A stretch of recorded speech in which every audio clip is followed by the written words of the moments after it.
Hello, আসসালামু আলাইকুম বন্ধুরা। সো আজকে আমি আপনাদের যে টপিক নিয়ে কথা বলবো সেটা হচ্ছে ইন্টারনেট অ্যান্ড ইন্টারনেটের হ্যাকিংস। সো আমরা ইন্টারনেটের সাথে সবাই কানেক্টেড কম বেশি, ফেসবুক, ইউটিউব, ইমো যাই বলেন না কেন, যেটা ইউজ করি ইন্টারনেট ওয়াইফাই প্রয়োজন হয় আমাদের। সো এই ইন্টারনেট যেখানে শব্দটা আছে সেখানে হ্যাকিং শব্দটাও তার সাথে জড়িত। সো এই কথাটা আমি কেন বলছি, কারণ হ্যাকিংয়ের শিকার কিন্তু কম বেশি সব কিছুই হয়েছে। সো আমরা যদি হ্যাকিংয়ের চিন্তা করি, ফেসবুক হ্যাকিং এগুলো তো কমন জিনিস, এগুলো আমাদের মাঝে অনেকই হয়েছে। বিভিন্ন সিকিউরিটি রিজনের কারণে এরকম হ্যাকিং বিভিন্ন সময় আমরা হ্যাকিং হয়েছি। কিন্তু আমি যদি আপনাদেরকে বলি নাসার মতো প্রতিষ্ঠান এরকম হ্যাকিংয়ের কবলে পড়ছে, আপনি কি বিশ্বাস করবেন?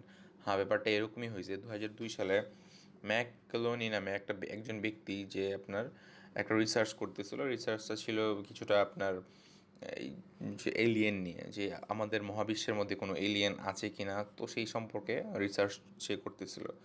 সো 2002 সালটা আমি যদি আপনাকে বলি, এই সময়টা মানুষের এলিয়েন বা এইসব সম্পর্কে মানুষের বেশি হাইপ চলতেছিল। সো এই ব্যাপারটা মানুষের কাছে খুবই ইন্টারেস্টিং ব্যাপার ছিল।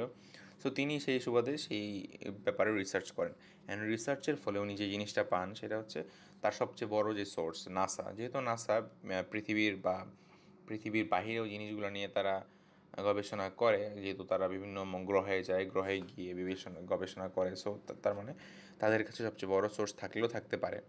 সেই কারণে সে সোর্স খুঁজতে থাকে, খুঁজতে খুঁজতে এক পর্যায়ে সেই ব্যক্তি সে নাসার যে সিস্টেম, নাসার যে সার্ভার, সেখানে সাকসেস করে ফেলে।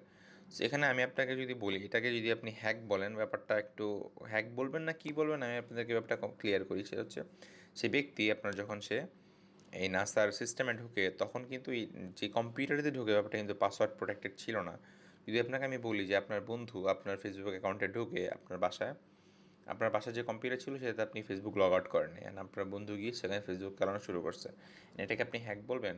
অবশ্যই না। আর হ্যাক বলতেও পারেন এক সেন্সে। সো সেও ব্যাপারটা এরকমই করলো। সে একটা কম্পিউটারের পাসওয়ার্ড দেওয়া ছিল না, এবং সেটা থেকে সে আপনার তার কম্পিউটারে লিঙ্ক করে নেয়, এবং সেটা থেকে সে কিছু ছবি দেখতে পায়।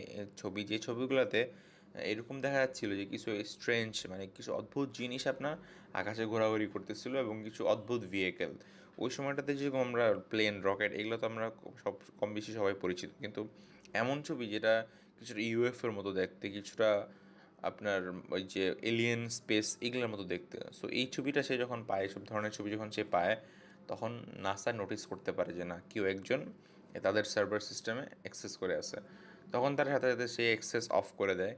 কিন্তু সে তো ততক্ষণে যে জিনিসগুলো পেয়ে যায়। সো নাসা তো নিশ্চয়ই এর মতো একটা বড় প্রতিষ্ঠান চাইবে না যাদের মতো এরকম তাদের যে কনফিডেন্সিয়াল জিনিসগুলো সেগুলো কখনোই বের হয়ে আসুক পাবলিকের কাছে। সো সেই জন্য যেটা করলো অ্যাজ ইউজুয়াল গভর্নমেন্ট প্রতিষ্ঠান, সো যেটা করে তার বিরুদ্ধে বিভিন্ন রকম অ্যালিগেশনস দিল যে সে গভর্নমেন্টের বিভিন্ন কম্পিউটার্স ধ্বংস করে দিছে, তারপর হচ্ছে আপনার বিভিন্ন জিনিসপাতি ড্যামেজ করে দিছে, এবং হিউজ অ্যামাউন্টের ক্ষতি করছে। নানা ধরনের অ্যালিগেশনস করে, এবং তার কাছ থেকে সব ডেটা সিজ করে নেওয়া হয়, ইভেন তাকে জেলেও দেওয়া হয়। সো দ্য থিং ইজ, কিছুদিন পরে সে যখন এগুলো নিয়ে তার বিরুদ্ধে আপনার বিভিন্ন রকম কোর্ট কাছারিতে এরকম চলাফেরা চলে, কিন্তু তার বিরুদ্ধে কোনো রকম প্রুফ করতে পারে না, কোনো অ্যালিগেশনস প্রুফ করতে পারে না। তার কারণ হচ্ছে সে তো এরকম কিছু করেই নেই, প্রুফ করবে কোথা থেকে? তো যে কারণে তাকে কিছুদিন পরে ছেড়ে দেওয়া হয়। সো আজকের মতো এই পর্যন্ত। আশা করি ভিডিওটা আপনাদের ভালো লাগছে। ভালো লাগলে অবশ্যই কমেন্ট করবেন। আর আপনাদের যদি কোনো মতামত থাকে সেটা নিয়েও আমাকে লিখবেন। আর কোনো টপিক নিয়ে যদি আপনাদের এরকম ইন্টারেস্টিং জানার থাকে তাহলে অবশ্যই আমাকে বলবেন, আমি সেটা নিয়ে রিসার্চ করে আমি আপনাদের সামনে সেটা হাজির করবো। আজকের মতো এই পর্যন্তই। ভালো থাকবেন, সুস্থ থাকবেন। আসসালামু আলাইকুম।